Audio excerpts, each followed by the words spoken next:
Hello friends, मैं विनय निर्भीक। Friends, आपका एक बार फिर से हमारे चैनल पर स्वागत है।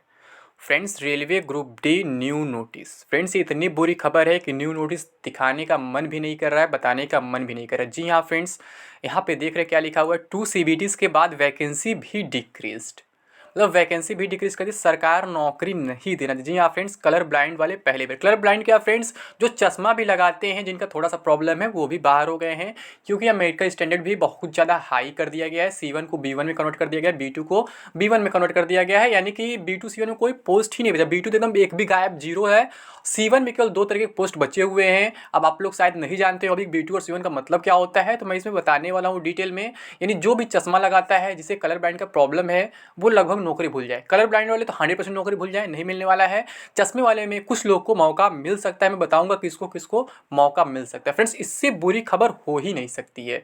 मतलब हद होता है एकदम। इतने साल से सबका मेडिकल स्टैंडर्ड फिक्स था, यहाँ तक कि हॉस्पिटल अटेंडेंट, जो ग्रुप डी का बेस्ट पोस्ट माना जाता है, उसको C1 से B1 पे कन्वर्ट कर दिया गया है। ठीक है, बहुत से कैंडिडेट्स उसे फर्स्ट प्रेफरेंस दिए थे। मैं खुद फर्स्ट प्रेफरेंस लोगों को डलवाया था कि भैया ये डालो, ये बहुत अच्छी पोस्ट होती है, इसमें वर्क कम होता है, पैसा अच्छा होता है, एक्स्ट्रा इनकम मतलब सब कुछ आता है, मतलब बहुत अच्छा पोस्ट है, वहाँ पर अपनी पढ़ाई भी कंटिन्यू कर सकते हैं। लेकिन उसको क्या किया कि C1 से B1 में कन्वर्ट कर दिया गया। अभी पिछली वैकेंसी का नोटिफिकेशन आप देखेंगे, C1 पे ही ज्वाइनिंग हुआ है। मतलब हर एक चीज़ का एक लिमिट होता है, बट यहाँ पे रेलवे जानबूझकर अपनी तरफ से कुछ भी नया करता जा रहा है। CBT2 वाली बात है, वो तो मैं आपको पहले बताया था कि CBT2 हो सकता है, क्योंकि वो मेन नोटिफिकेशन में मेंशन था, उसमें कोई नई बात नहीं है। बट यहाँ से भी साफ चल रहा है फ्रेंड्स कि रेलवे नौकरी देना नहीं चाहता है, इस वैकेंसी को लटकाना चाहता है नेक्स्ट इलेक्शन तक, यानी 2024 तक।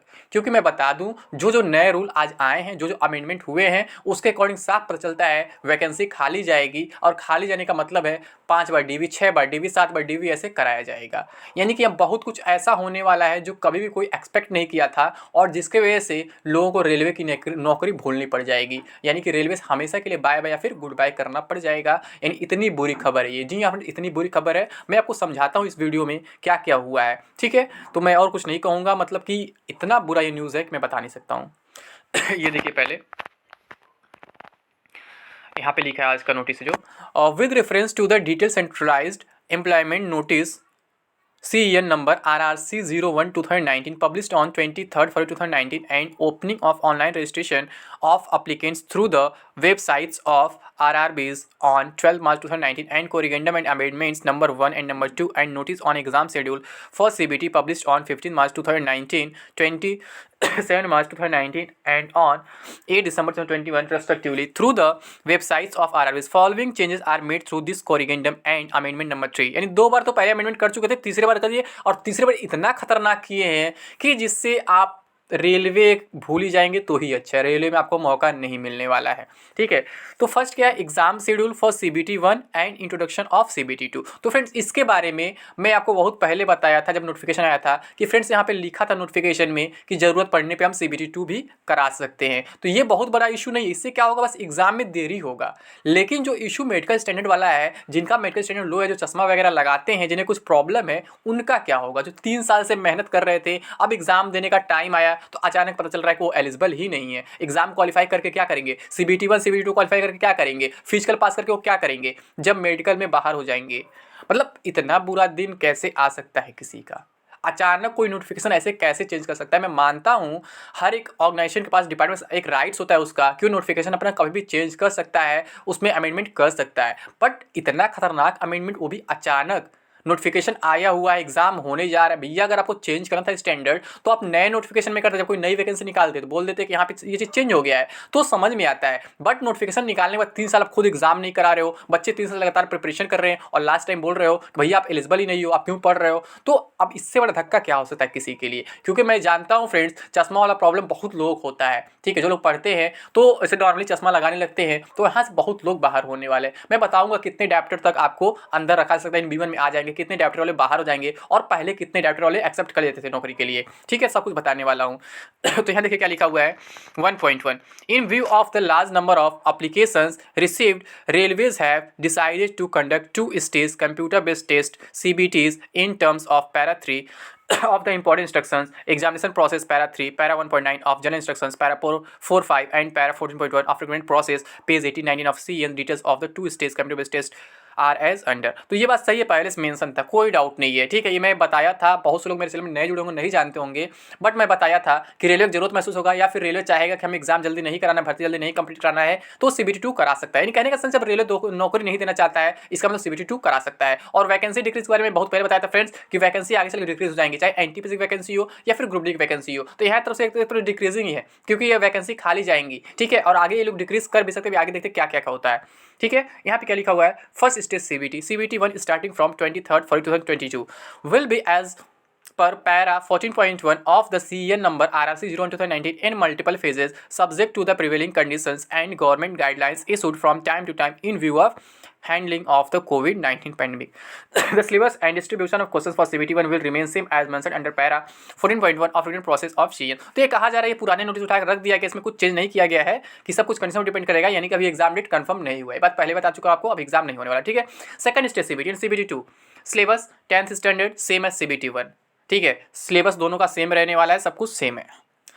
बस क्वेश्चन क्या है, 100 की जगह 120 कर दिया गया। मैथमेटिक्स क्या है, 30 है, और साइंस 30 है, रीजनिंग 25 है, जनरल अवेयरनेस करंट अफेयर्स 25 हो गया। इससे पहले क्या था आपका, 25 साइंस था, नहीं क्या था, हाँ 25 साइंस था, 25 मैथ्स था, 30 रीजनिंग था और 20 जनरल अवेयरनेस और करंट अफेयर्स था, ठीक है। तो उससे पहले भी 1.5 घंटे का था, अभी 1.5 घंटे का बस 100 से 120 क्वेश्चन हो गए हैं, ठीक है। यहाँ पे ये चेंज है। आगे क्या लिखा है, short listing of candidates for CBT 2 15 times है ऑफ द नोटिफाइड वैकेंसीज। भैया 15 टाइम्स अभी भी तो आप बहुत ज़्यादा बुला रहे हो, वैसे आप 3 टाइम्स बुलाते थे फिजिकल के लिए, अब यहाँ 15 टाइम्स बुला के करोगे क्या, जब वहाँ पे जाके आप DV में सबको बाहर कर दोगे, मेडिकल में सबको बाहर कर दोगे। मैं दिखाता हूँ फ्रेंड्स यहाँ पे क्या क्या चल रहा है, मतलब मजाक हो गया एकदम। ये नोटिफिकेशन नहीं, मतलब कि हद होता है, ठीक है। अभी नॉर्मल दिखाया तो सेम होता है, पिछले बार हालांकि नॉर्मल चेंज हुआ, बट कहीं कुछ चेंज नहीं हुआ था, ठीक है। तो परेशानी की जरूरत नहीं है। ये देखिए फ्रेंड्स, मेडिकल स्टैंडर्ड, मैं यही आपको समझाना चाह रहा था। यहाँ पे देखिए क्या हो रहा है, असिस्टेंट वर्कशॉप जो पहले नंबर पे जो मैकेनिकल का ये C1 में आता था, इसको B1 में कर दिया गया है, ठीक है। अब मैं बताता हूँ C1 B1 में डिफरेंस क्या होता है। अब जैसे कि असिस्टेंट ब्रीज, ये चलिए आपका B1 ही शायद था, ठीक है। असिस्टेंट CNW ये आपका B2 था या B1 ही था, चलो ये B1 मान लिए। हाँ, असिस्टेंट डिपोर्ट ये आपका C1 था, B1 कर दिया गया। असिस्टेंट लोको सेल्ड, अब पूरा आप नोटिफिकेशन चेक कर लीजिएगा, मैं थोड़ा सा इधर हो सकता हूँ, बट बहुत से पोस्ट का मेडिकल स्टैंडर्ड चेंज कर दिया गया है, चाहे B2 वाला हो फिर C1 हो। C1 में 2 तरह के पोस्ट बचे भी है, B2 में एक भी नहीं, आप देख सकते हैं, ठीक है। और B2 और C1 में ही ज़्यादा प्रॉब्लम होता है, कट ऑफ हाई होते हैं। मैं बताने से तो कितना प्रॉब्लम उसमें होता है। असिस्टेंट पॉइंट्समैन का नाम पॉइंट्समैन कर दीजिए, उसमें कोई इशू नहीं है। ये असिस्टेंट ऑपरेशंस इलेक्ट्रिकल असिस्टेंट लोगों से लिए हटा दीजिए। असिस्टेंट सिग्नल टेलीकॉम SNT ये आपका शायद B2 में था, ये B1 में कर दिया गया। असिस्टेंट ट्रैक मशीन ये B1 था, इसको A3 कर दिया गया है।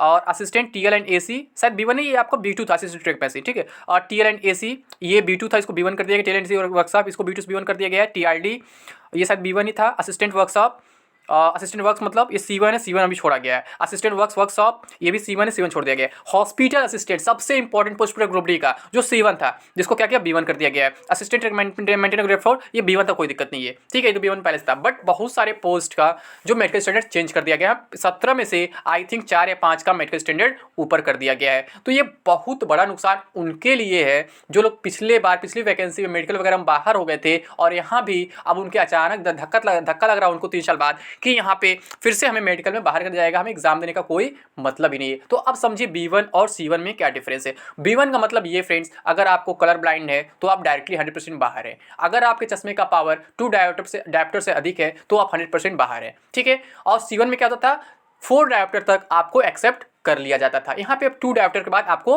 बाहर कर दिया जाएगा। तो ये बहुत बड़ा डिफरेंस है फ्रेंड्स। और ऐसा ही B2 में था, B2 का C1 थोड़ा ऊपर होता था, ठीक है। वहाँ भी कलर ब्लाइंड्स को मतलब नहीं लिया जाता था, कलर ब्लाइंड वाले केवल कलर ब्लाइंड को B1 और B2 वाले मौका मिल जाता था, मतलब कि कलर ब्लाइंड वाले B1 तक के पोस्ट नहीं पा सकते। यहाँ सारे पोस्ट B1 तक के ही भरे हुए हैं, यानी जिसको भी कलर ब्लाइंड का प्रॉब्लम है वो इस एग्जाम को देने का मतलब नहीं है उसको, क्योंकि C1 में 2 ही तरह पोस्ट बचे हुए हैं, category number 14 and category number 15। पता नहीं कितने पोस्ट किस जोड़े मुझे नहीं मालूम, ऑलमोस्ट 100 से 200 के बीच होंगे हर जगह। इतने पोस्ट में क्या होने आप समझ सकते हैं, ठीक है। कलर ब्लाइंड को B2 और C1 तक एडजस्ट किया जाता था, या फिर जिसको चश्मे का प्रॉब्लम वही B2 C1 तक एडजस्ट किया जाता है, कुछ लोग एकदम बाहर हो जाते थे, ठीक है। बहुत सारे प्रॉब्लम है। तो ऐसे अब क्या होगा समझ सकते हैं। अब आप कहेंगे वैकेंसी कहाँ डिक्रीज हुई है, तो फ्रेंड्स वैकेंसी डिक्रीज हुई है क्योंकि ऐसे लोग बिना फाइट के ही बाहर हो गए। ये लोग एग्जाम में अपीयर ही नहीं होंगे, जिनका मेडिकल स्टैंडर्ड पहले से मालूम है कि उनका मेडिकल स्टैंडर्ड B2 या फिर C1 है, ठीक है। तो आप लोग कमेंट बॉक्स में अपने अपने मेडिकल स्टैंडर्ड शेयर कर सकते हैं कि आपका मेडिकल स्टैंडर्ड क्या है, फिर उसके अकॉर्डिंग पोस्ट पे चर्चा किया जाएगा कि कितने सारे पोस्ट किस मेडिकल स्टैंडर्ड में है। तो ये बहुत बड़ी बात है फ्रेंड्स, बहुत बड़ा नुकसान है, एक गवर्नमेंट तरफ से अचानक किया गया है जो ऐसा नहीं करना चाहिए था,